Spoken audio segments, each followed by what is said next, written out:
Welcome, everybody. I'm Ellen Chesler. I'm a senior fellow at the Roosevelt Institute, longtime partner of the Roosevelt Library and first presidential museum in the United States, located in Hyde Park. But in recent years, we've vastly expanded our programming to create a living legacy to the Roosevelts, and there was probably no president of the United States who did more to inspire civic conversation than Franklin Roosevelt, and that's what we are trying to do in this series out here in another part of New York in the summers. This is our fourth year, I'm very proud to say, and there are many people to thank for this event, not the least of which is audiences like you who take time out of a beautiful day to come and listen to our speakers. But I do want to mention a few others very quickly.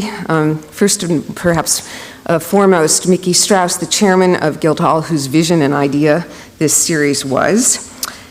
Second, the extraordinary Ruth Appelhoff and her fabulous staff here at Guildhall, who do so much to make all of this possible and program so dynamically all summer, not only in ideas but in the arts, both visual and performed.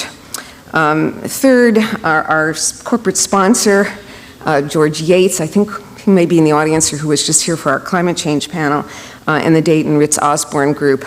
We're very, very grateful. Our many fellows who do some underwriting of the series and allow us to bring fine speakers from other parts of the country here and pay their expenses. And mostly, I want to thank the extraordinary people who comprise our panels, all of them experts in their fields, all of them volunteering their time, but we hope having a nice weekend in beautiful East Hampton. When we, in this particular instance, I have one other individual to thank, and that's Carl Spielvogel, who's sitting up here in front, my good friend, who suggested one of our panelists tonight, or this afternoon, Frank Newman. Let me say just one thing, which is that we planned these sessions in June thinking that that might be a good time to sort of jumpstart the summer. We've been holding them mainly in July. And we did so and tried to conclude big topics that we thought would be of interest to the community, one of which we just finished, which was a panel on climate change. We did not understand when we timed this panel that we would have one of the rainiest cold springs of the year, but unfortunately on the day of our panel we would have the first good weather of the year. So we're particularly grateful to all of you who took time out of a beautiful day to come. We also did not know when we planned a panel on China that the President of the United States would be meeting with the Premier of China in 118 or 20 degree heat in the desert. So I think we might introduce some of, beyond just political and economic issues and diplomatic issues, some climate change questions into this panel. But here we are. I should say also that while we're a small group, we kind of like that because we encourage audience participation and hope that you'll speak up and ask many questions during the question and answer period. And though we're a small group, actually today, virtually we're never a small group. I do want to thank WVVH, which tapes all of these conversations and is a cable channel supplier that goes to 5 million homes in the greater metropolitan area. So we actually get quite a large audience. They also provide us tapes of all the programs for the website of Guildhall and for the Roosevelt Institute's website, which has a large audience not only among adults but among our millennial generation. We have a large network of 12,000 students on campuses and many young professionals who are part of our Roosevelt pipeline who are big, big consumers of the internet. So they take a look at it, and so these conversations really have quite a large audience. With that, I have the pleasure of introducing our moderator, who will in turn introduce our panelists, Elizabeth Economy, CV Starr Fellow and Director for Asia Studies at the Venerable Council on Foreign Relations, and she's going to introduce you to Jim and Frank. Thanks so much for coming. Thanks very much, Ellen. It's really a pleasure to be here, although I have to say, like many apparent East Hampton residents, I'd like to be outside as well today because it is so incredibly beautiful after such a long and difficult spring. But We are indeed blessed this afternoon to have two very distinguished speakers who bring a wealth of experience in terms of engaging China and managing the U.S. Relationship with China. To my far left, I have James Steinberg, who is currently the Dean at the Maxwell School of Citizenship and Public Policy at Syracuse University, but I think has had a very distinguished career in government, most recently as Deputy Secretary of State and Principal Deputy to Secretary of State Clinton from 2008 to 2011. He was also, in an earlier incarnation, the Deputy National Security Advisor under President Clinton from 1996 to 2000. I think you have their full bio, so I won't go into too much depth, but clearly someone that I think we'll look forward to hearing from this afternoon. And to my immediate left, we have Frank Newman, also very distinguished in the private sector and in government. He served as Deputy Secretary of Treasury under President Clinton as well, and has been the CEO of Bankers Trust, most recently the CEO of Shenzhen Development Bank. So I think we'll have some very interesting insights. Are rare to have a foreigner as the head of a Chinese bank. So let me just start right off. Let me ask, I'm sure you've already been sitting here, you probably have already turned off your cell phones and Blackberries and things, so I won't disturb our panelists in the middle of their speaking. I'm going to ask questions. We're going to have a conversation up here for about 45 minutes, and then I'll open to questions from all of you. But let me begin by not taxing your memories too greatly and ask you to look back just about a week to the summit between President Obama and President Xi Jinping, and ask each of you to reflect on the summit. What do you think the expectations were of the Chinese and of the Americans? Were those expectations met? Were you surprised by anything that happened? I want to start with you, Jim. Sure, thanks, and thank you all for coming.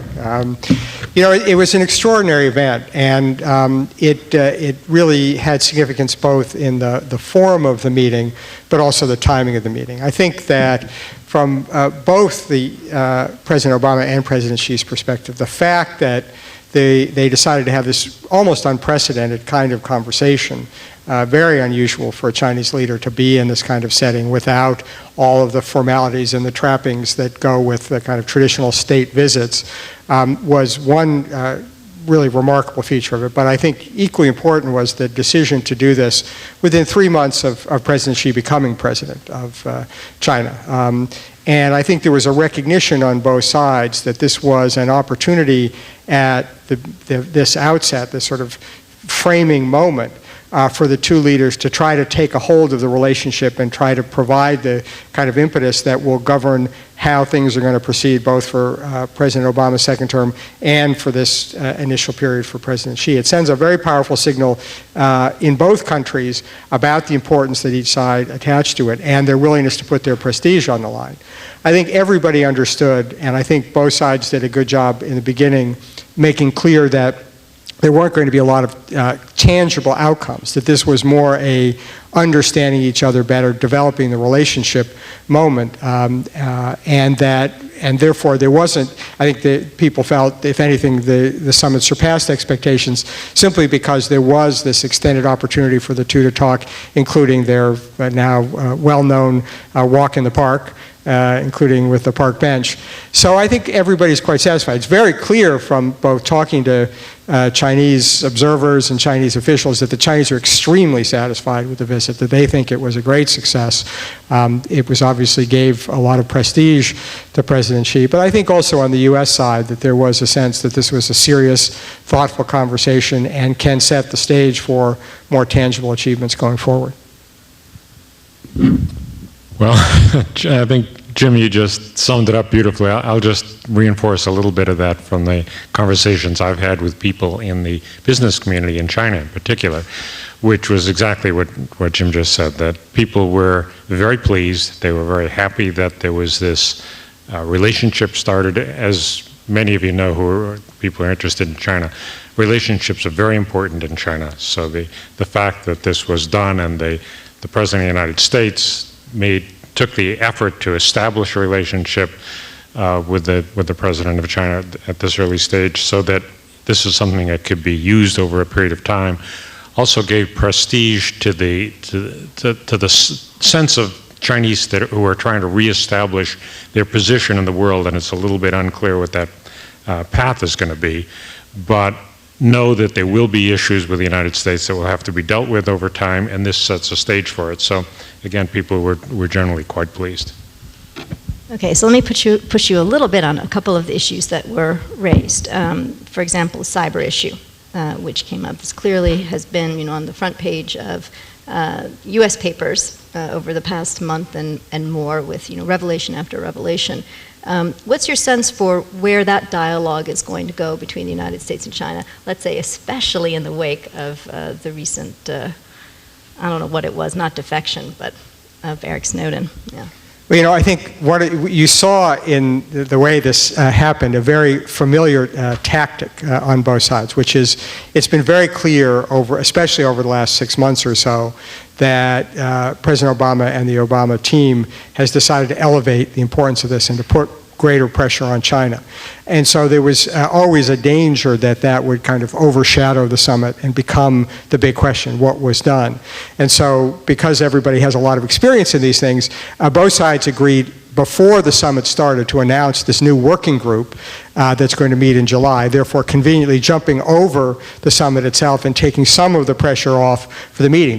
Because they were able to announce in advance they were going to have the working group, it didn't have to be an outcome of the summit, but they were able after the summit to say, well, we've already agreed to have this working group, so let's see what happens in July. And I think that was helpful in terms of although it was clearly a major feature, and we've all heard from Tom Donilon, the National Security Advisor, that the President put quite a lot of emphasis and was quite specific about the problems that the U.S. side is seeing. I think it's an open question as to whether the Chinese are really prepared to take this on or not.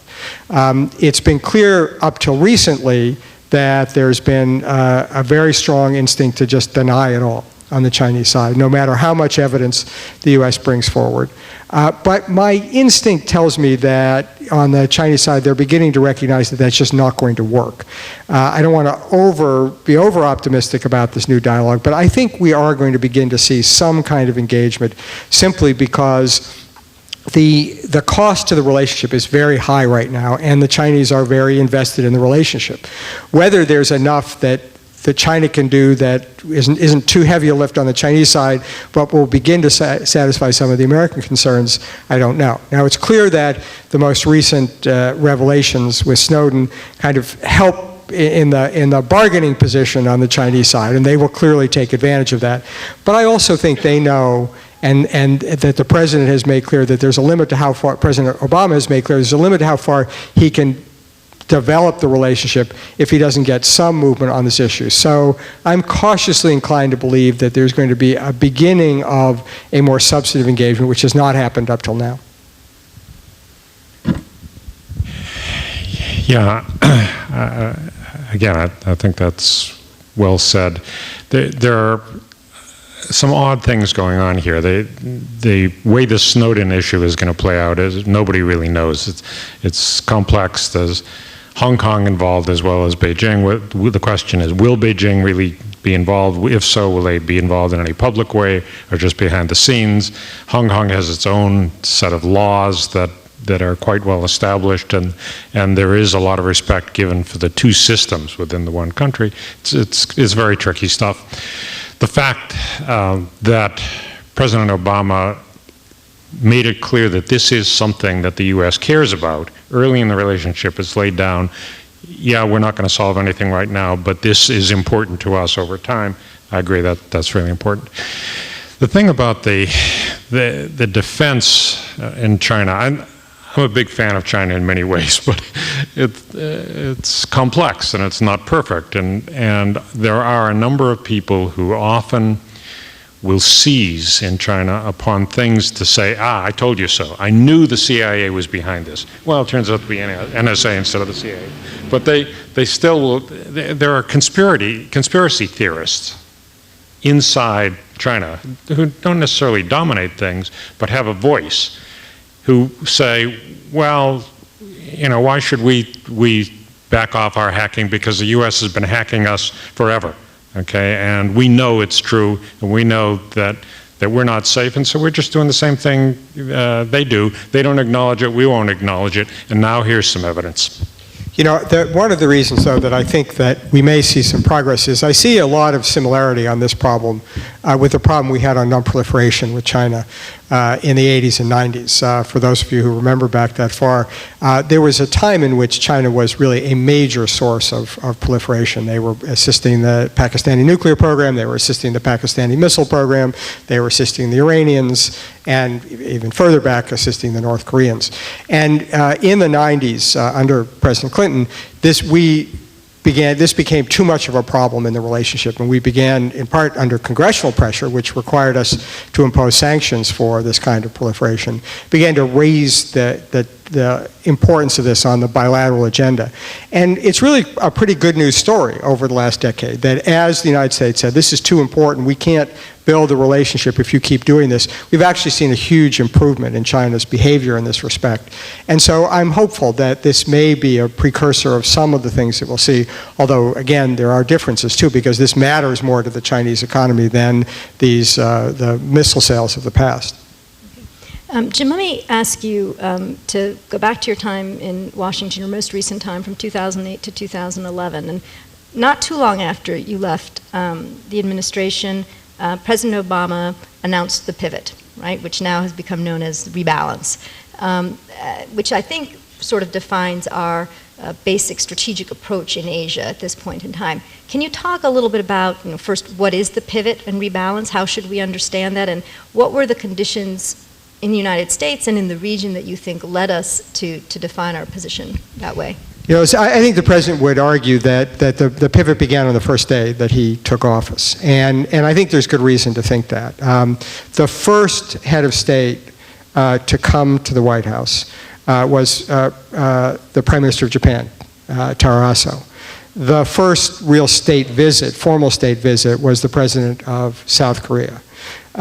Secretary Clinton's first trip abroad was to East Asia. That's only the second time in American history that a Secretary of State has made their first trip to Asia, and the first one was Dean Rusk, who was an old Asia hand.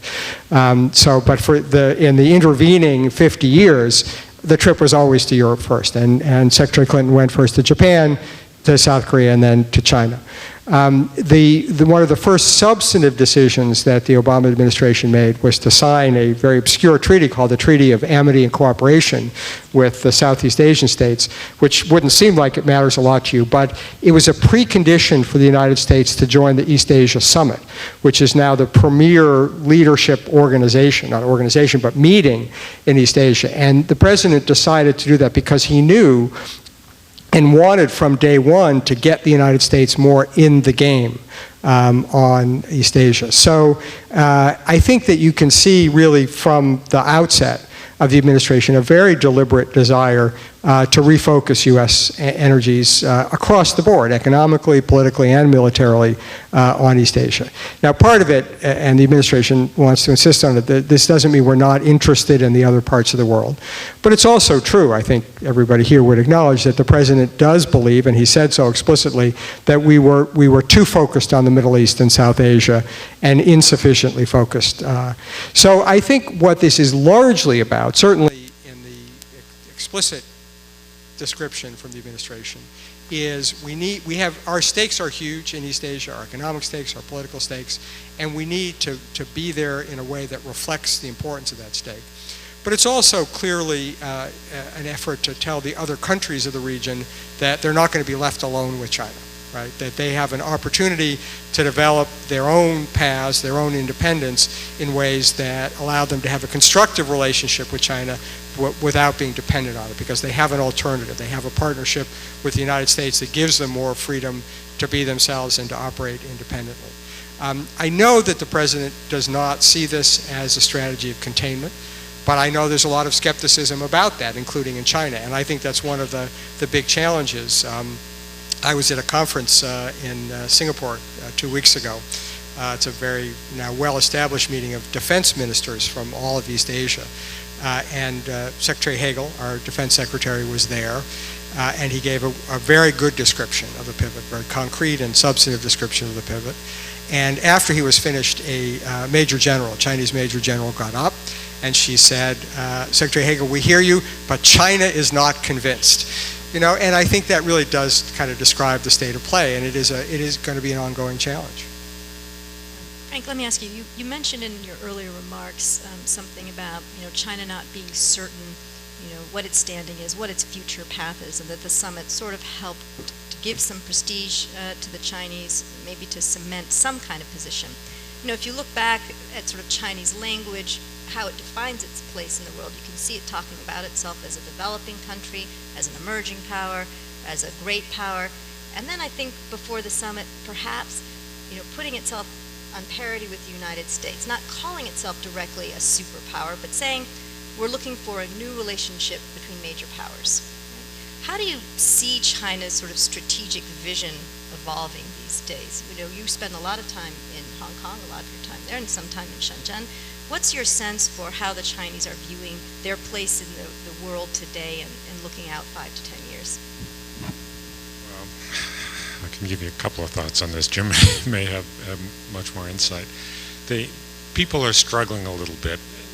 Struggle is too strong a word. They're just trying to figure it out, because people are busy every day with their normal lives, and people in the countryside are trying to survive, and people in the city are trying to have a better life, and a lot of them really don't worry about this all that much, but they hear things, they read things, and they have a sense of pride that is important to them, and to have some recognition of that really does matter to people, and just in their normal conduct of life. But there's a lot in the Chinese papers about the dream.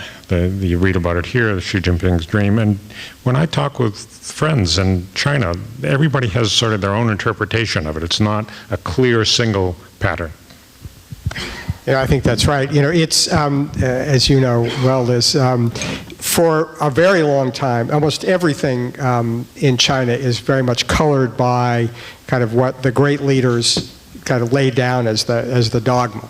And for a very long time, Chinese foreign policy was governed by a saying that's attributed to, and in fact, I think correctly, to Deng Xiaoping, which was basically an admonition to China to keep a low profile. To lay low, to not show your colors, and this was both seen as a smart strategy for China to be able to focus on its own internal development without raising suspicions among others, but also just because it came from Deng Xiaoping, it was not subject to challenge. Over the last 5 or so years, there's now a much more vocal debate about whether the time has come for China to stop lying low and to start standing up. And there are different voices that are now being heard, particularly in some of the more nationalist press and on the microblogs, that the time has come for China to take its rightful place, to protect its own interests, to be more assertive, to not make concessions, especially to the United States anymore. And so I think that, there is still on the leadership side a great worry about looking to be too aggressive, too much claiming the mantle. And again, most recently, a very senior Chinese official was in Washington, Ambassador Fu Yi, and she gave a speech basically arguing that we're not a great power. And the reason everybody's anxious is wrong, because China has no ambition to be a great power. But I think it's a very unsettled question, and I agree with Frank that what the dream is and how China sees its role in the world is one that's quite in debate now in China. I think that the leadership is anxious, on the one hand, not to provoke too much of a confrontation and to create too much anxiety among its neighbors from claiming to be a great power, but on the same time trying to satisfy the public, which expects China, now that it's wealthier and more capable, to be able to be more well-respected in the world. That reminds me of just an observation about freedom of the press in China. That's not a joke, okay? But my own observation is that even though the press is controlled in many ways, I've actually been to a press conference where the press was called in, told something, and then somebody changed their mind at the end. They were instructed, you may not write about this, okay? And nobody did. But there are certain rules that apply. You never criticize the leadership. So you never find anybody who will write an article that's criticizing Xi Jinping or Li Keqiang. You never criticize the Communist Party, Okay, you don't get involved in Tiananmen or Tibet or Taiwan. The T's are really bad stuff. Falun Gong. Okay, there are a number of things you just don't write about, but you can write about a lot of different public policy issues and have debate. Says I think we should have more investment in taking care of the environment in Beijing. Okay, and you see that often. It's not as if you can't bring up public policy issues. It's just that you have to do it in a way that is not critical of the leadership. Great. So that, I think, is a nice transition into sort of my next question, which is really, what do we know about this new leadership, right? Sort of the transition is done. We have a new party leadership that came in November, and the government leadership was put in place in March. So how are these guys different from the sort of Hu Jintao and Wen Jiabao era, for the past 10 years? And do we have a sense of what their priorities are going to be? This is always very perilous because, as you heard from Ellen, this all goes up on the web and now becomes permanently part of the archive. So whatever you say can come back to haunt you in 3 or 4 years' time. So prognostication is especially perilous these days. But I think there are some clear differences. First of all, it's clear that Xi Jinping is a more self-confident individual than his predecessor, less dependent on making sure he's got a consensus among the other senior leaders before he acts. And there's no greater evidence of that than the fact of the Sunnyland Summit. This is something where the fact that things were going to come up spontaneously and there was no opportunity to go back to the standing committee and say, what do you think, guys, before you respond, means that he feels confident in himself, in part confident that he knows what the others think, but confident that he can handle that. And I think that's unusual. In the past, it was hard for U.S. presidents even to have a phone call with a Chinese leader because they didn't want to be put on the spot on the phone call where they couldn't consult first. So I think that's a difference. Second, there's no doubt that Xi Jinping knows the United States better than Hu Jintao. When Hu Jintao came as vice president, but just before he was about to be elevated to the presidency, he made a trip. It was his first time in the United States. He knew very little about it and wasn't very engaged. Xi Jinping, as we all know well, had this famous visit to Iowa when he was, earlier in his career, he'd actually met and mingled with ordinary Americans and has his own impressions of this. He even has a little bit of familiarity with English. And so you have somebody who just has a slightly better take on who he's dealing with, I think, on the U.S. side. But I think what we don't know a lot about, and there's been a huge amount of speculation, but I think it's all speculation, is, where is his heart? Is he a reformer? Is he not a reformer? Does he want more democracy? Does he want economic reform? I don't think we really know. And I think it's important not to try to base policy on guessing, where he is, and to just assume that we can't really know, and we have to kind of make clear what we think we would like to have happen without trying to anticipate what his own governing instincts might be. Do you want to add anything? Just a bit. I have the same sense, and it is early in this process. But there has been some disappointment in that people have expressed when you get them quietly, or when you hear what people are saying on the blogs, particularly in Beijing, where they tend to be quite cynical sometimes. Some disappointment in the prior leadership, that they did not accomplish enough, that there was a lot of good talk, but people didn't see enough real reform, whatever they meant by reform, whether it was economic reform, political reform, whatever it might be. And they're hopeful that the new leadership will do more, actually do more, not just talk about it, but it's too soon for people to tell. And so I think there are a lot of people, not only here, but in China, waiting to see. Okay, so if we look at the sort of slate of issues, the array of issues that Xi Jinping and Li Keqiang and the rest of the Chinese leadership are currently confronting, just in the first 3 months of this year, you had, we find that the Beijing air is, equivalent to living in a smoking lounge. You see 16,000 dead, diseased pigs floating down, Shanghai's Huangpu River, which was, billions of dollars of cleanup for the past 10 years. And, then you learn in Guangdong that for the past 3 years and probably more, you've been eating this rice that is heavily tainted with cadmium. So as we look, seeing Xi Jinping, he walks into office and he sees this just among many, many other problems. What does he think? What is his sort of set of priorities? What does he want to get done with these issues? What are at least, he has been General Secretary since November. I mean, what do we see about this leadership that's emerging in terms of all of these social pressures that they're facing?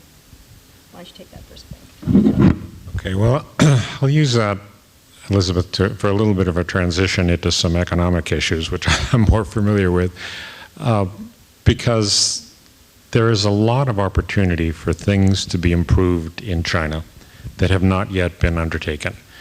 And during the global financial crisis, starting in 2008, there was a huge infrastructure project in China, which actually I think worked out pretty well. There was a lot of criticism from the West, but in fact, I think it worked out very well, and they did not have a recession. They continued to grow very well. They did not have the kind of major problems that the West did, partly because they stepped in and did a lot of infrastructure building. Not all of it perfect, but still they did it.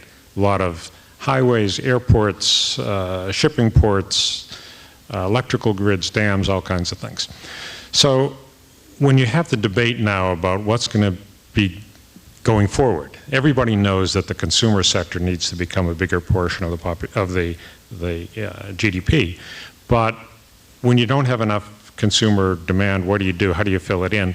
Are there enough infrastructure projects left to do that are of interest, that are of use? And I think the answer is an overwhelming yes, because of the things that you were just talking about, Elizabeth. People in China care about the environment, and there's a lot to be done, a huge amount to be done. Healthcare needs to be improved dramatically. Water quality needs to be improved. People are very aware that the food cannot be trusted.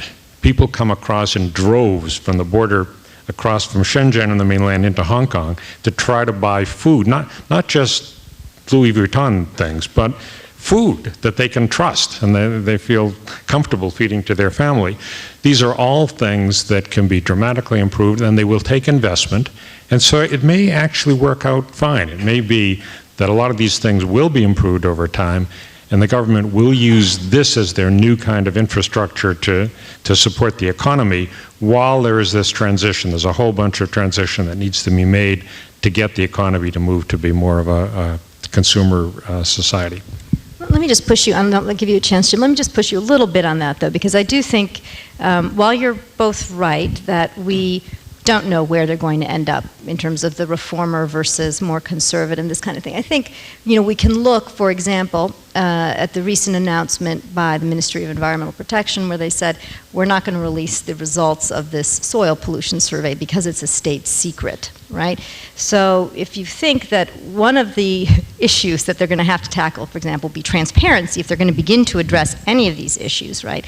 I'm thinking some of the initial indications maybe aren't quite so positive about where this government is directing itself. And the initial reaction to the air pollution was, yeah, by 2030 we think we'll probably be able to address the Beijing air quality issue. Almost as bad as the U.S.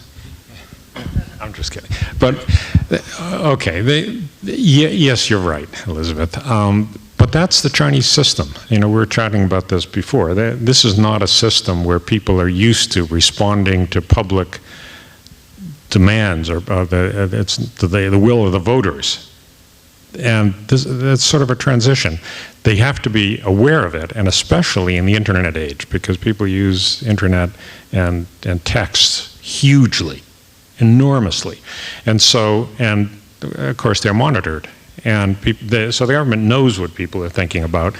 But for them to make the transition and say, okay, we now hear, we don't have an election, people can't vote, but we know that the people really care about this, and we are now responding to it, is just a very different style that they're not used to operating that way. They come top down. It's exactly what you mentioned earlier, Jim. So the question is, will they, in their own way, internalize all these things and say, we know that people do care about the environment.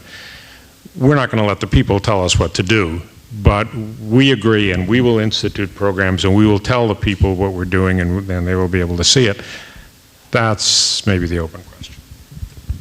Yeah, I think you've put your finger right on, because I think it's not that hard to figure out. This is a party which has a tremendous stake in keeping itself in power. And so when it thinks about what it's going to do and what it needs to do, it thinks about what are the threats to its power. And so when you talk about whether it's environment, these other things, I think that's what they're trying to judge, is what do they have to do to maintain the support of the Chinese people without going to elections or things like that. And I think you can tell that from what clearly their revealed priorities are. Number one, corruption, right? This is the one thing Xi Jinping has been absolutely categorical about. It was in his first speech when he was chosen as general secretary, and we see all the kind of the almost silly manifestations of it, no more Maritime and no more banquets and those sorts of things. But it demonstrates how anxious the party is about the danger that corruption poses to the continued support of the people to the party. And the second thing, which is a little less explicit, but I think pretty clear, which is the problems of inequality and the growing inequality as China becomes one of the most unequal societies in the world, and a recognition that the party is not going to succeed if it's seen only as the party of the privileged, the wealthy, the very successful. So, you know, what they're kind of riding a tiger, because all the things that you say, the normal mechanisms for dealing with this are the kinds of transparency, public engagement, and the like, which they're not willing to do, but they're trying to find a way to get the benefit of having tackled the problems without the risks of letting the public actually be part of the process.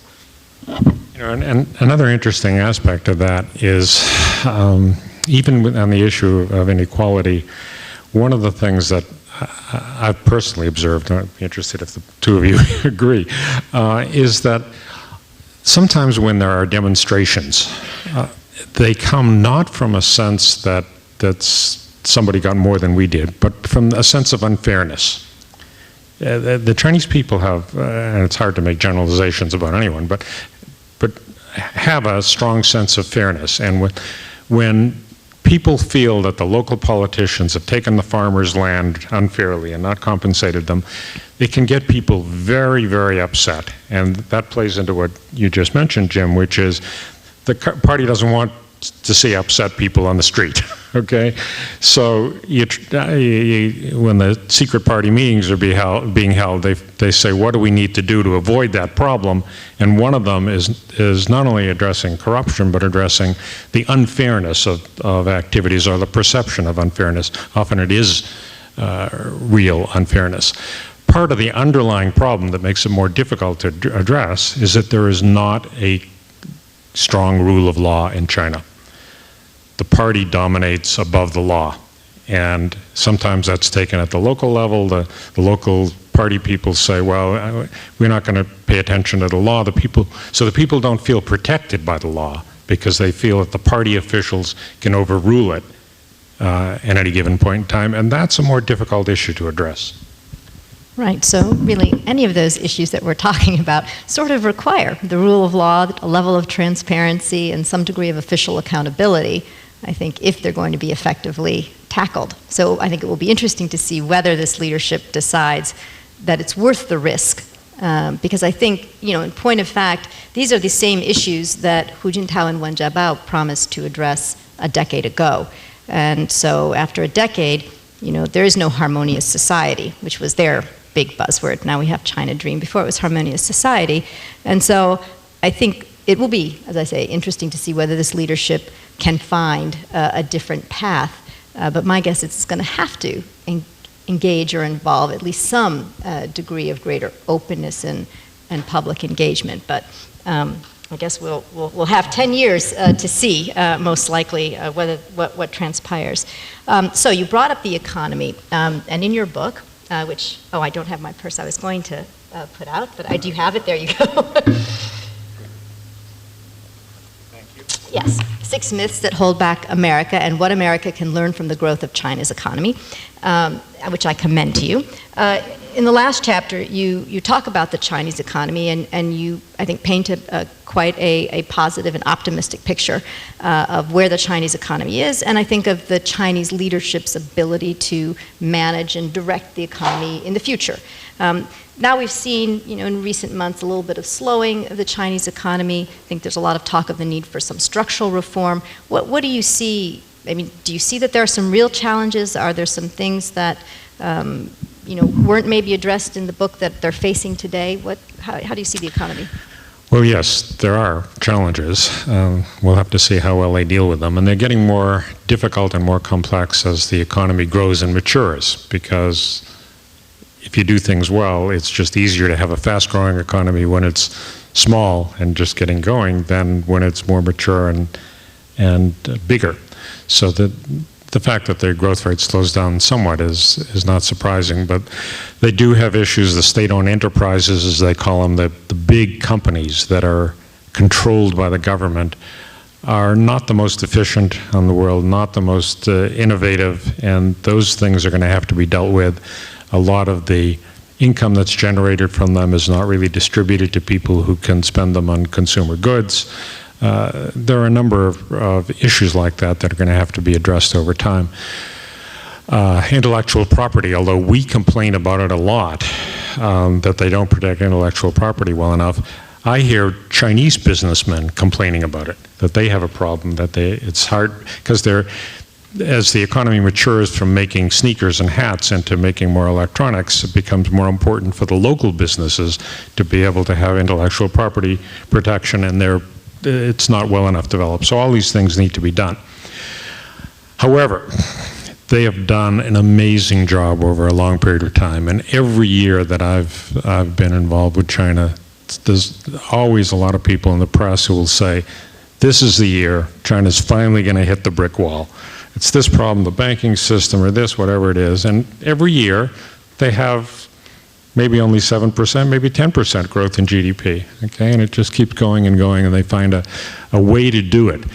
Actually, ironically, for those of you who are interested enough to take a look at this book, my own biggest concern is that the biggest risk they have for the economic policymakers is that they pay too much attention to the Western dictums. They have done very well doing their own thinking and not being bound by a lot of the assumptions that are made in the West. Well, you can't do this, you have this problem. They just go ahead and do a lot of things, and it's worked out great. As I kid, I have some pretty good friends who are involved in economic policy in China, and some of them are Western educated. They've gone to Harvard or Oxford or Chicago or wherever, okay, and I say, this is the biggest danger, okay, that you bring back these views that have not worked in the West and want to apply them to China. Just keep doing what you've been doing, and you'll be fine. The statistics are extraordinary. In this book, which was published at the beginning of 2012, there's a look back over 4 years, and cumulatively, during that period of time, the U.S. economy, in real terms, grew about 1%. And the Chinese economy grew by about 40%. You'd expect a younger economy, a developing economy, to grow more rapidly, but 40 to 1, there's something going on. There have to be reasons for it. So, will there be bumps in the road? Absolutely. There'll be all kinds of challenges and confusion and things that happen, but the Chinese people, the business community, and just the ordinary people are also amazingly adept at changing. A problem comes along, knew this, knew that, they deal with it. As a matter of fact, in a way, that's one of the strongest impressions I have of people in China, is their ability to deal with change. It's a huge amount of change in a relatively small period of time. So I'm pretty optimistic. Jim, what do you think? I think that the difficulty is knowing whether they can make this transition and avoid the middle income trap and all those things. I mean, it is a very different problem, Frank knows better than I do, to manage a relatively mature economy and make the choices that go with that. Because they are preoccupied with the need to continue to generate growth, there's danger of sort of making short-term decisions that advance that lead them to avoid the reforms. I'd actually like to hear a little more from Frank about this question, which we've been struggling with for a long time about the state-owned enterprises, which is, there's an intellectual recognition that you've just got to make the pivot, right, and make the difference. But we certainly saw, when I was back in government, even though I was not directly involved in the economic negotiations, that you could just see the tensions between the kind of the real economists on the Chinese side who knew that the changes had to come, and people like the Commerce Ministry and those who just had to, like American business, produce the next quarter and keep this thing going. So, I mean, how do you see that? Well, it's a real issue. They are able to think a little bit more long-term than our corporate world, but it's a real issue, and it's difficult to make change partly because of the Communist Party hierarchy. A lot of the people who are the chairman and the presidents of the big oil companies, the telecommunications companies, the steel companies, or whatever, are senior Communist Party officials. And they may be at an equivalent rank to a senior government person who's trying to give them guidance, and sometimes at a higher rank than the regulator who's regulating them. And it creates a very difficult situation, and it's going to take, in order to break that, it's going to take some real strength from people like Xi Jinping and Li Keqiang to make some serious changes, because it's heavily entrenched, and it's as deeply entrenched as some of the corruption. But the corruption, by the way, in my observation, has not been so not so apparent. It's not like cash passing under the table. There used to be that, and I know a lot of instances, but I have seen less and less of that over time. It's more indirect corruption. Somebody in a family gets a contract that should have gone to somebody else, and that's very difficult to root out. Although there was this recently, some book or something published in Hong Kong that talked about the price for each level of, state for a position in the government. So how much you had to pay, like $1 million yuan if you wanted to be like a local, mayor or something. So how much each position would cost, and NPC, National People Congress, seats for sale. So I think there's still a fair amount of flat-out cash transfer in terms of that sort of political and economic relationships that are developing. All right, we're just about at the 45-minute mark. Let me ask you one last question and then open it up to the floor. So, Frank, you mentioned the role of the internet. And I'm curious, there are now some 500 million or more internet users in China. So 90% of them have computers in their home, and 20% or more now are in rural China. So it has moved well beyond the point, I would say, where most of us thought, a decade ago, oh, the internet is just this elite phenomenon, right? It's not going to have any real impact. What do you see as the impact of the internet? How significant is it in sort of shaping leaders' thinking, whether it's on economics or on foreign policy, or what does that internet debate look like?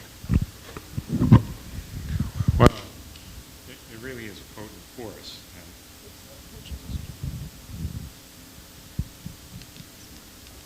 Okay. We'll share for the moment. Thank you. It is a potent force, and people do use it very widely, and as much as they can get away with blogging, with making sometimes fairly bold statements blogging, they will do that. They use codes. There's a lot of codes, so you don't name somebody, you don't even name a particular action or a town where something occurred. There's a code word for it that somehow or other everybody understands what it is, and it gets around. So there's a huge amount.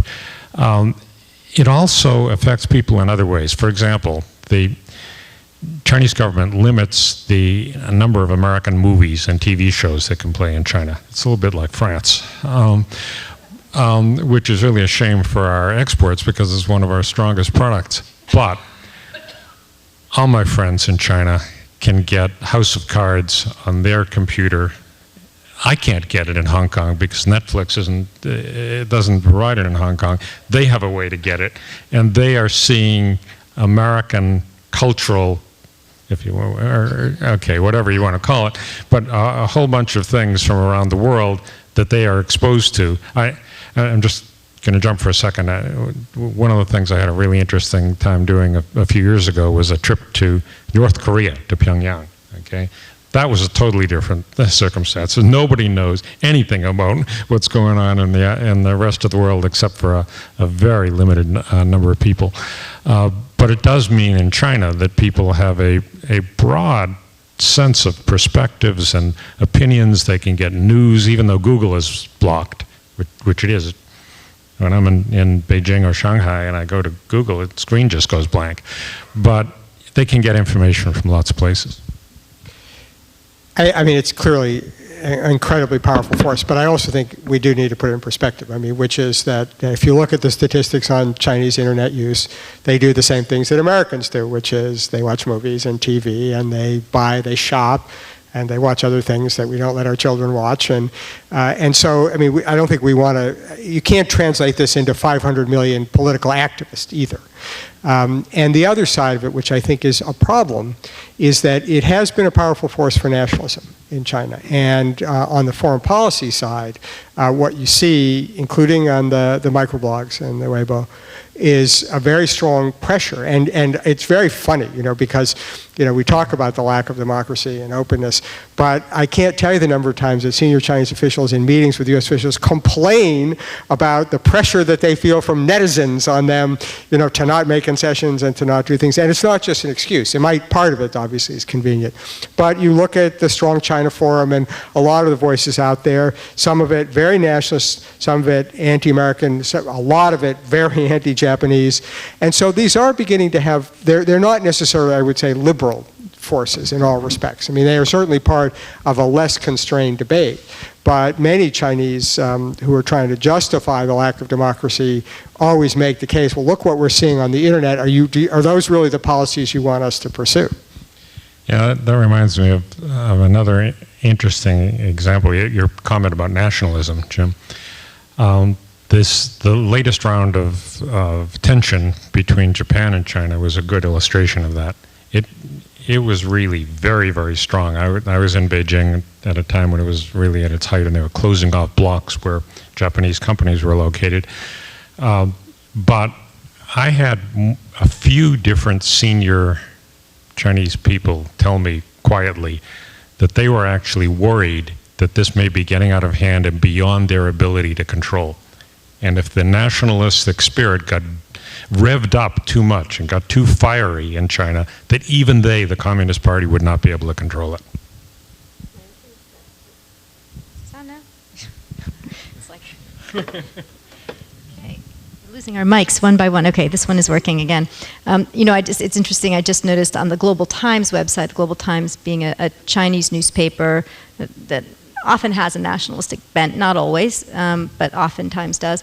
They came up with their own game. Their own computer game that they've just posted, which is the Chinese retaking the Diaoyu Senkaku Islands, right, which are the islands that are being disputed with the Japanese. So I think and they call upon the youth they're very proud of the fact that the youth are so, have become so energized around this nationalism, in part because many of the youth are disaffected from the Communist Party. Right, and they're worried that, you know, they're not interested in sort of the values and the ideals of the Communist Party. So the nationalism, I think, becomes an alternative route to feed that. But you're right about the challenges, certainly about controlling it. That's a very good point, Elizabeth. And we're still having difficulty. So one other thing, we've got. Please take this. The three of us are so familiar with China, but you just reminded me of one thing to share with people who maybe are not so used to this. The number of members of the Communist Party is less than 100 million, okay? So there's 1.3 billion people in China, but the Communist Party are elite people. It's not like a political party in the United States where you just sign up. You have to be vetted and go through a very particular procedure to be allowed to become a member. Okay, so it's gone past, seriously? Okay, do not bring up any more mics. Okay, so we've gone past the allotted time by a few minutes. I hope there's some questions. Yes, right in front. You realize all of the microphones are made in China. I'll have to check that, but you could be right. Frank, you know, within the limited time that you all have to talk, a few words about the rule of law. You know, we've all known, those of us who have done business there, that you have to wake up in the morning in a cold sweat to make sure you still own the business. I remember you telling me, although you were the chairman of the bank, on any major decision you had to get on an airplane and go to Beijing and visit with someone there. Could you comment on the whole issue of the rule of law? Yeah, Carl, thank you. And yeah, maybe the microphones were being cut off remotely because they didn't like what we were saying, okay? It's Huawei at work. Yeah, it's a real issue in daily life, and I forget where I read this from. My colleagues here may know where this reference comes from, but there was a legal case where a Chinese lawyer had gone to court and presented a case, and he thought he was going to win on the merits, and then the local party official came in, and the court ruled against him. And this guy went to the party official and said, well, you know, this is supposed to be an independent court. You are interfering. And the party official said to him, you call it interference, we call it guidance. Okay? And it would happen, and you'd see it in different parts of China. The legal system is better developed, at least commercially, in some parts of China than others. Of course, that's the same thing in the United States. You know, you go to a court in Pennsylvania, it's different than a court in Louisiana.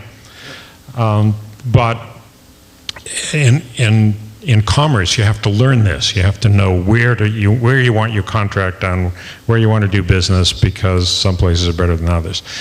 The biggest issue, I think, actually, is not so much commercial as it is personal. A question of civil rights, okay? And not in the sense of demonstrating or things like that, but just the feeling of safety, that you're not going to be subjected to arbitrary arrest and confinement. One thing that I found really interesting, after the Boston Marathon, when they caught the second brother, there were a whole bunch of police from all different kinds of jurisdictions in Watertown, Massachusetts, or wherever it was. And after they caught him, the police were leaving, and people came out on the streets and applauded the police, essentially saying, thank you for protecting our safety and our community. This got a lot of TV coverage in China. And I remember people looking at this, and they were just astonished at the idea of ordinary people cheering the police. It was just such a foreign concept to them that they kept asking about it. It's just not part of life, and it's well, as we've discussed, it's going to be an issue. You know, I think it's a beautiful illustration of what a lot of Chinese say, which is what we seem to be seeing in China now is not rule of law, but rule by law. So you're getting a lot of these formalities of courts and proceedings, but there's always the guidance. And so it's not the independent objective, it's the legal formalities of having courts and contracts and all that stuff, but still having a sense that it's being tainted and the rules are being jiggered to favor people for reasons that are not independent, reliable, in the sense of injustice.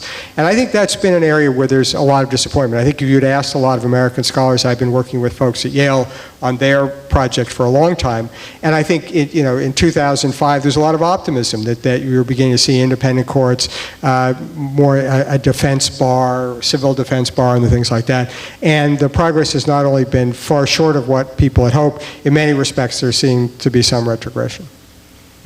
I'm just going to add, this sort of gets me onto a related topic, which is it relates to the economic growth and the respect for Western traditions. There has been developing over time a lot of respect for Western traditions. A lot of people in China think America is a wonderful place, despite all the issues. And as we know, a lot of wealthy Chinese would like to move to America, and a lot of non-wealthy Chinese would like to move to America. But some of the institutions have suffered. The global financial crisis really hurt. That really led a lot of people in China to say, wait a minute, we saw this great model, how everything was supposed to be wonderful, and look what's happened in America, look what's happened in Europe. There are millions of people unemployed. It's not just some economic numbers. These are real people. Youth unemployment is huge. Their way of doing things just doesn't work as well as they advertised, and doesn't work as well as we maybe thought it might. And it has huge implications. It's one of the reasons I wrote this book, because the economic things influence everything else.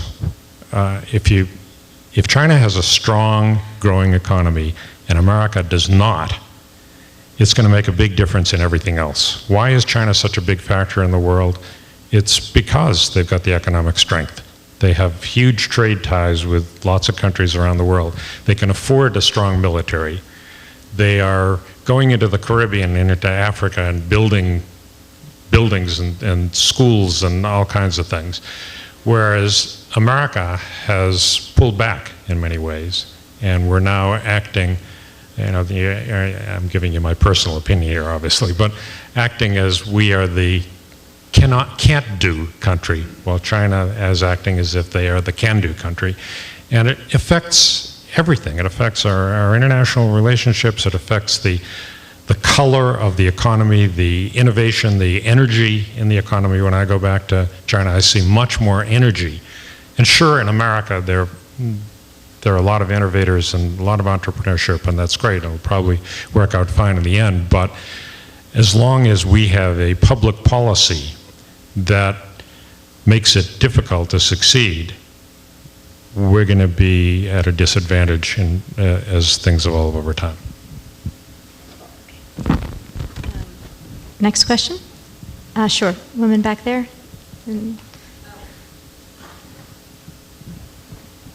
This is just a follow-up. I was wondering if you could address U.S.-China trade relations and in particular currency valuation issues.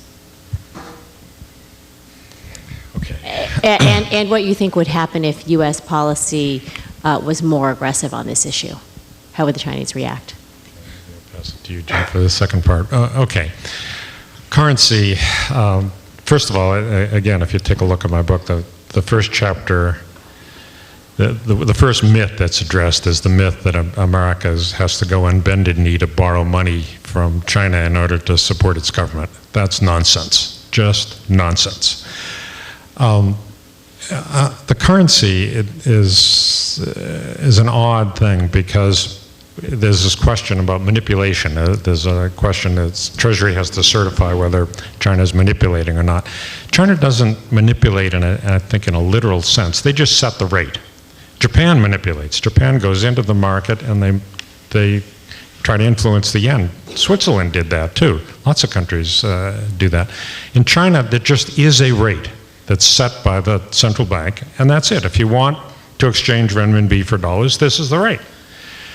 That's what many countries around the world did for a long period of time. When the U.S. was on the gold standard and set it at $35 an ounce, that was essentially what we're doing, as long as Britain and other countries also set up a fixed value to gold.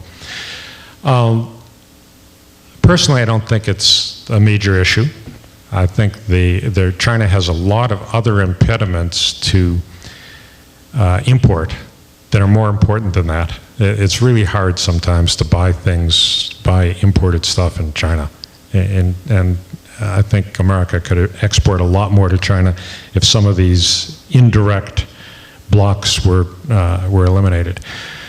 But in terms of the balance of payments, the balance of payments that China has relative to the size of its economy is much less than Germany, much less than Saudi Arabia, much less than a lot of other countries around the world. So it gets overplayed in sort of a public sense, and it's just much more complicated than it looks on the surface. When I took the job at the State Department as Deputy Secretary, the first message I got from my friends at the Treasury Department, they said, you're allowed to talk about a lot of things, but you may not talk about currency. So I learned to keep my peace on this issue. But I do think it has a lot of political salience in the United States. The Congress continues to be concerned about it. And I think the problem is almost exactly what Frank described, but seen in the opposite direction, which is precisely because we don't fix rates anymore. We view rate fixing as somehow manipulation. And since I'm only at the political end of the argument, the Chinese, of course, come back and they say, well, what do you think quantitative easing is all about? Okay, great. Right in front here. You want to wait for the mic? Wait for the microphone, just recording. My question or comment is twofold. One, could you comment on the real estate market in China? And the second comment I have, in San Francisco, they have started a group of people, business people, Silicon Valley, and political, on groups that go to China to try to improve the economic condition or relationship between San Francisco and China. And I know two people that were on that trip. It was a very controlled trip. It was very busy. They met with a lot of dignitaries, but the goal of the San Francisco part was to try to improve their economic position. So my first question, the real estate market in China. Buy. I'm just kidding. I wish I had bought years ago when I first went to China, but it's a very strange market. It is not a free market. The government interferes in various ways, and what people are always trying to figure out is how is the government going to, what's the next move going to be? It's the same thing in the stock market. The stock market is very immature in comparison to the US, and it's partly because people don't really try to understand the economics of companies as much as they try to guess what the government's going to do next and how that's going to influence the stock market. The thing about the cities being involved, you know, that's an active thing. There are cities in the U.S. and states that are actively working with cities and states in China and in other countries trying to encourage trade, mostly. San Francisco, I think, has long been a sister city with Shanghai. That's the terminology that's used. But Jim, why don't I? Well, first of all, I don't know. I wish I knew more about the real estate market there too. The only thing I'd say about these efforts, which you described, it's both at the municipal level but also at the state level, is that there is a bit of a disconnect going on in our country. In Washington, I'm less focused on the trade but on the investment issue. In Washington, there's a tremendous anxiety about Chinese investment into the United States. Some of it's security related. You've seen we have this process called CFIUS in which foreign investments in the United States have to be reviewed to see if they have any security risks. Frank mentioned in passing Huawei, which is a classic, but we also had that with the CNOOC investment a few years back, trying to buy an American oil company. And so in Washington, there's a lot of anxiety, just as we had in the 80s, about worrying about Japanese investment in the United States, that somehow this will be detrimental to our interest. Whereas the perspective of state and local government is quite the opposite. It's bring it on. We want Chinese investment here. We're looking for capital. We're looking for job creation. And so what you're seeing exactly what you described, which is that even in states which you would not think to be very enthusiastic, like Texas, with all the conservatism, I mean, they're tremendously excited about Chinese inward investment. And so you have this disconnect between Washington, very skeptical, very protective and discouraging of many Chinese investment in the United States, whereas the communities are much more excited about being active in it. No, I would maybe only say on the real estate, I think you find a very, as you say, it's very strange kind of bifurcated market, right? So you can look in places like Shanghai and Beijing where real estate prices are skyrocketing and people are being priced out as people try to buy multiple apartments, some of which will then sit empty, but they're doing it for investment. So the government is trying to regulate that and putting all sorts of funny restrictions on you can buy a second apartment, but not a third. People started getting divorced so that they could each buy an apartment, temporary divorces, all sorts of machinations. Chinese are very, very creative when it comes to trying to figure out, how to keep making money and keep making investments, even as the government tries to counter them. But by the same token, I think, as we saw with that, $4 trillion or 4 trillion yuan investment, at the sort of outset of the global financial crisis in infrastructure and development, a lot of apartment buildings and other things in many other cities were built and continue to be built that don't actually have a lot of people in them, right? And the term here has developed as ghost cities, where you have, scores of empty apartment buildings and large sort of shopping centers where there are no people. And so the question is, who is going to come and occupy these apartments? And it's a kind of strange situation. And there's a much more complicated story to be told about urbanization, and if anybody's interested in that, maybe you can elaborate on it, but about the whole push to move in 400 million people, into cities over just the next 10 years. And again, leading with another round of infrastructure investment and the challenges that may pose. So I think it's a very odd market in China, I think, as it's evolving right now. Another question? Yes, right there? Oh, okay. Hi. You're next. See if this works first. Yeah. South China Sea. China's been very aggressive at claiming maritime rights, natural resources rights, and even real estate in the South China Sea. And we know it's caused tensions with Japan, but it's affected the other Pacific Rim countries as well. And it's my understanding that the United States has moved, shall we call them, naval assets into the Pacific, possibly in part because of this. So I wonder if each of you could comment on both the economic and the economic implications and the potential long-term ramifications as it relates to U.S.-China relations. This is obviously one of the most important and one of the most both sensitive and dangerous issues that we're facing, not just in the relationship between the United States and China, but with all of its neighbors, as you pointed out, with Japan, but also with a number of Southeast Asian countries, particularly the Philippines and Vietnam. And it goes back to the point we were discussing earlier, which is this broader question about China's role in the world and its global strategy. When you think about the East China Sea, this dispute between Japan and China over what the Japanese call the Senkakus and the Chinese call the Diaoyu Islands. 30 years ago, when Japan and China were normalizing relations, this was an issue in dispute. It's a long-standing difference between China and Japan. But when Prime Minister Tanaka met with Deng Xiaoping at the time, and everybody thought this was going to be a great stumbling block to normalization, Deng Xiaoping famously said to Prime Minister Tanaka, we do not have the wisdom to solve this problem. Let's just put it off, and maybe a future generation will be smart enough to solve this. And so for 30 plus years, the islands were in dispute, but China and Japan developed good relations. As resources began to be discovered, both fishing rights and subsurface energy, both sides were operating on the assumption that they would continue to have a dispute over sovereignty, but they would find methods of joint exploration. As late as 2007, 2008, Japan and China signed an agreement for joint exploration of oil and gas off the Senkakus. And a similar story can be told about the South China Sea. The claim that China has goes back, by their token, 350 years, but at least nominally to a map that was devised by the former KMT, the nationalist government in China, but it wasn't a serious dispute.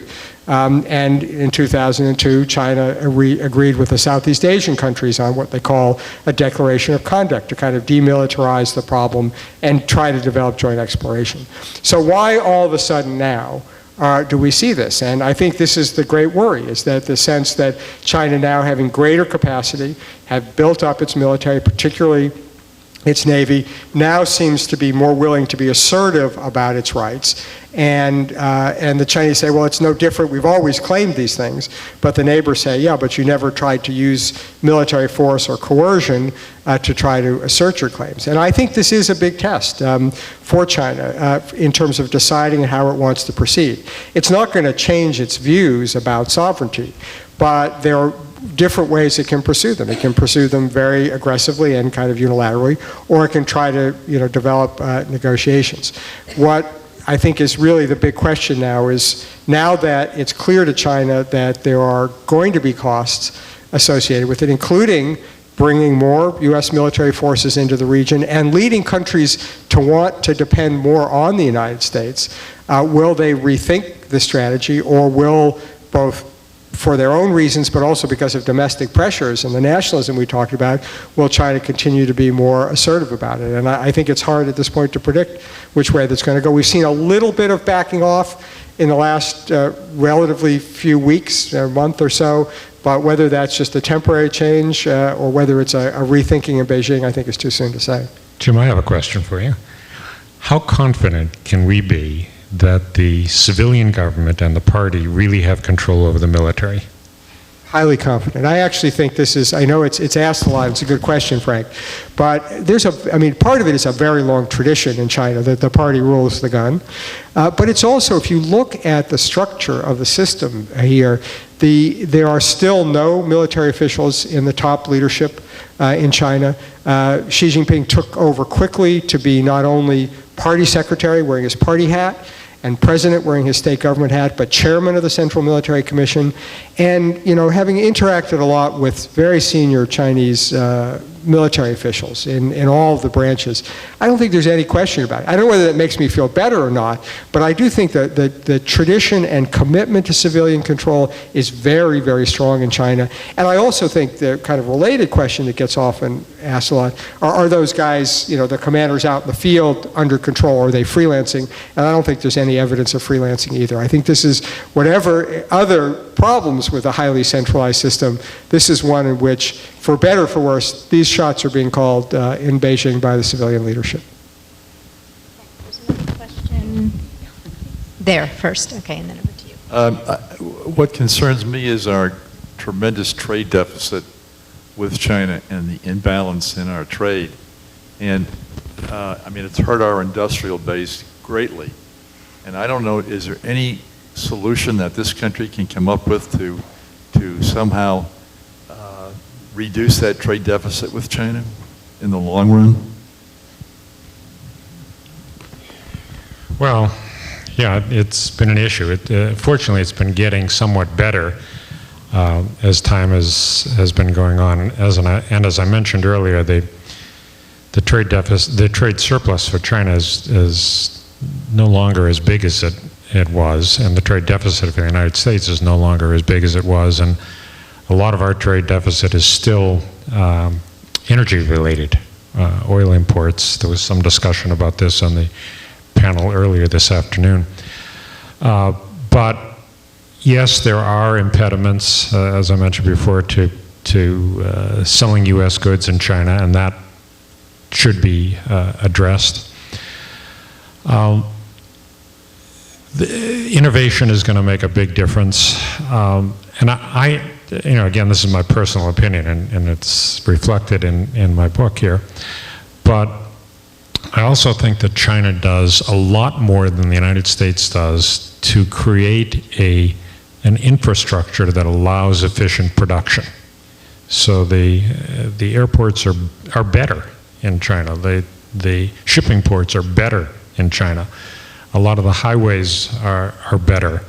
And the United States, I believe, could do much more of that could help over the long term, because you need the efficiency. Our education system is dramatically better. Our healthcare system is dramatically better. Those are things which will have a longer term effect. Elizabeth, you want to comment on this one?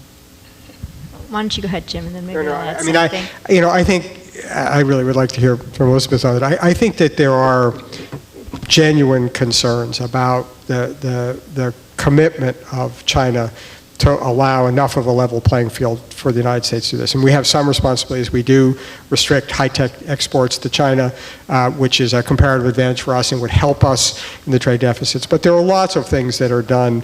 We've had this huge fight over indigenous innovation, the so-called limits that China has to favor its own industries as it tries to move up the value chain. Some of the IP theft has direct relationship to the trade deficit, because a lot of American firms would be selling in their stuff as they invest in China, but they don't want to do it because they don't feel that their intellectual property can be protected. So I think there's still a lot of serious substantive issues between the United States that would have a direct impact, and I know for President Obama and his team it's very high on their agenda. Yeah. I think I would only say it's true, our exports to China are rising, and that's a positive thing. Their exports to us are also rising, so actually trade deficit is still very significant and perhaps even still growing, actually. But our exports are going up, which is a positive sign. I think one of the things that's going to be interesting to see in the next 3 to 5 years is, part of what Frank was talking about earlier in terms of China rebalancing its economy and developing a more consumer-based economy is part of that comes from raising the wages. And we've seen over the past year or so, I think almost 30% in several sectors, manufacturing sectors, Chinese wages going up. And as Chinese wages are going up, right, and as energy prices stay high, it has in some areas become more economical for American industry to begin to manufacture here again. Some of it is going just to other countries, could be Vietnam or Bangladesh or other places as well. But as the structure of Chinese economy changes, I think there's the potential, at least, for some of the trade imbalance to be rectified.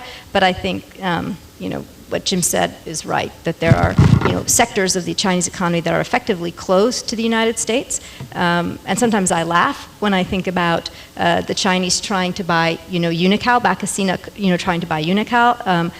Would they ever allow the United States, even if we could afford it, which we can't right now, to purchase PetroChina? Not in a million years. So I think there's a level of parity that does not exist in terms of what we have access to in China and what the Chinese have access to here. Yeah, I think those are very good points, Elizabeth, although we can't afford it. We can afford much, much more than we think we can afford. Can Exxon buy PetroChina? No, I don't think so. Anyway. But the comments by Elizabeth and Jim just now remind me of another thing that connects back to the exchange rate. One could make a case, and I'm making this case actually, that the fixation on the exchange rate has taken our attention away from more important issues of Chinese government policy that have restricted American exports to China. And that and when people get hung up on the exchange rate, which the Chinese are not going to give up in any large way, they've been gradually dealing with it, and personally I don't blame them for not wanting to make a big disruptive move, but it distracts our attention from pushing at some of these other things which are totally within the control of the Chinese government, and they could open up more. Okay, right here. I have a twofold question. One question is, would you like to comment about China and Syria? And my second question is, how is the one-child program working in China? Let me talk about China and Syria, and I'll defer to those of you on the second.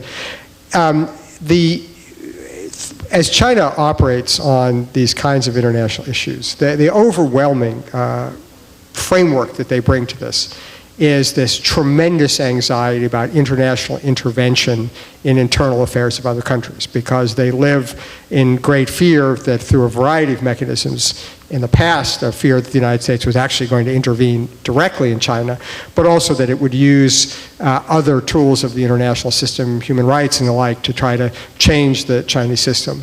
That the reflexive instinct of the Chinese leadership and the foreign policy apparatus is to oppose, under any set of circumstances, without asking a lot of questions, any attempt to intervene in any civil war, internal conflict, and the like.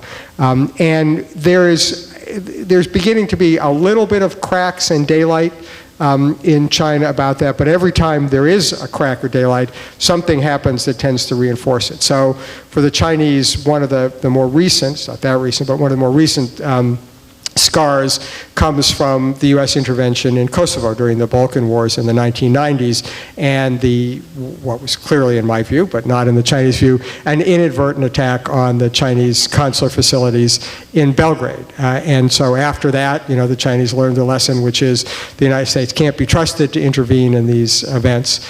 And so you had a decade of China going back to its traditional view.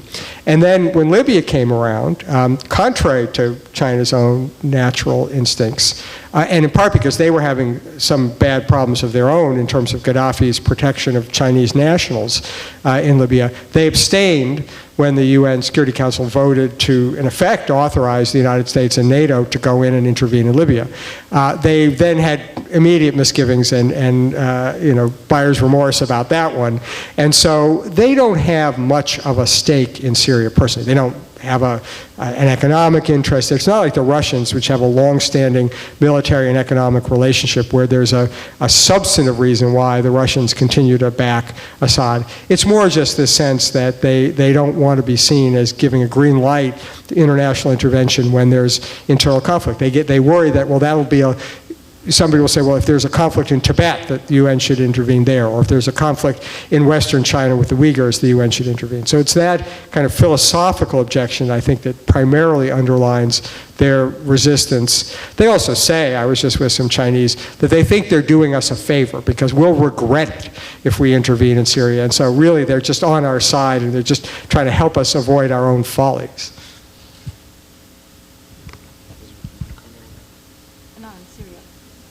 Well, let me start with that one child then. It's pretty seriously implemented in China. There are some ways around it for some people who can afford it, especially if they're financially independent, meaning not employed by a big company. An employee of a big company, it's really hard to break the rule. I still remember when I was chairman of this bank, and I was the only Westerner there. Everyone else was Chinese. And occasionally, a document would come through for me to sign that was in a big, bright red envelope. And I knew immediately, this is a party matter, okay? So, and of course, I had to have everything translated. So this one came in, and I found out I was supposed to certify that I would enforce the one-child policy for the employees of the bank. And I said, you know what, I think this one should go to the party secretary. I don't think I'm the right guy to be involved in this. But they are very harsh, and people can get fired for violating it. Just the time when you have another baby to feed, you can be fired. There is talk publicly now about whether the policy should be changed. And you can see it in open discussion, because people look at the demographic projections and they say, well, we've got an aging policy. Their retirement age is earlier than American retirement age officially. And so people are starting to think about it. But they also have the problem that Elizabeth mentioned earlier, which is there's still literally hundreds of millions of subsistence level rural people that they want to move to the cities. And so they've got a huge labor force, and they're very much worried about per capita income. That people are very conscious of this, that even though China's economy as a whole has grown tremendously and is now number 2 in the world, that the per capita is still way, way behind the United States. And it's largely because of this rural population. When you go to Shanghai or you go to Shenzhen, these are very, very modern cities. But you go out on the countryside, and I still remember going down my wife and I, going down a dirt road, it was a market day, and along the dirt road there were people having dental work done, having eyes operated on, out there in the dirt. It was a very, very different level of life that the government wants to move these people to cities and move them up. So there's a genuine intellectual debate about, okay, some point in time we're going to have to change this one-child policy, but maybe not yet. Yeah, I think that's right. the one-child policy was actually supposed to end in 2012. The original architect of the policy actually still alive, and he said it was designed as a 30-year policy. It began in 1982 and was supposed to end in 2012. And at that point in time, there were a lot of articles in the Chinese press talking about the potential of really upending it. There are lots of different ways. You can get around it. You can pay. You can, if you're an only child marrying an only child, you can have 2 children. There are lots of different permutations. But this was supposed to be a real reform. They were going to undertake real reforms in 5 provinces, and this didn't come to pass. And I think Frank is right. A lot of it has to do with the fact that there are still hundreds of millions of people in subsistence level. In Shanghai, for example, they have 170,000 students, right, high school age students between 15 and 19. They have 570,000 migrant children that same age that are not getting educated, right? So that are just sitting there in Shanghai. Maybe some of them are, getting work and other things, but sort of the reforms that would have to be undertaken to accommodate a new huge population push would be significant. On the other hand, the demographics are very unfavorable, right? 1/3 of the population is going to be over 65 by 2050, and the number of people from ages 15 through 24 will have dropped from 225 million in 2010 to 124 million by 2050 if they don't make any changes. So the most innovative, dynamic group, most able to adapt to new technology and push things forward, will be cut in half and be, probably less than 10% of the population at that point. So it is a huge, huge challenge to try to balance, the demands that they see for growing their economy with the resource pressures and other structural reforms that would be necessary to accommodate a growing population again. Okay, maybe we have time for one quick last question. I think this is 5 o'clock. My watch is okay. Let me then just thank our 2 outstanding panelists and thank all of you for your great questions.